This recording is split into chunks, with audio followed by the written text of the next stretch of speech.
لوگو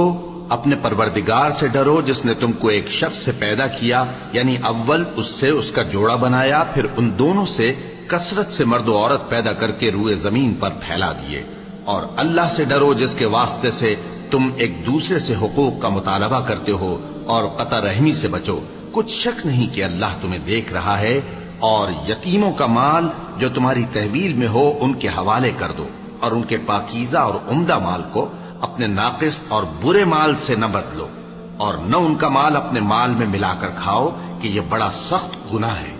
اور اگر تم کو اس بات کا خوف ہو کہ یتیم لڑکیوں کے بارے میں انصاف نہ کر سکو گے تو ان کے سوا جو عورتیں تم کو پسند ہوں، 2 یا 3 یا 4 ان سے نکاح کر لو۔ اور اگر اس بات کا اندیشہ ہو کہ کئی عورتوں سے انصاف نہ کر سکو گے تو ایک ہی عورت سے نکاح کرو یا باندی سے تعلق رکھو جس کے تم مالک ہو۔ اس طرح تم بے انصافی سے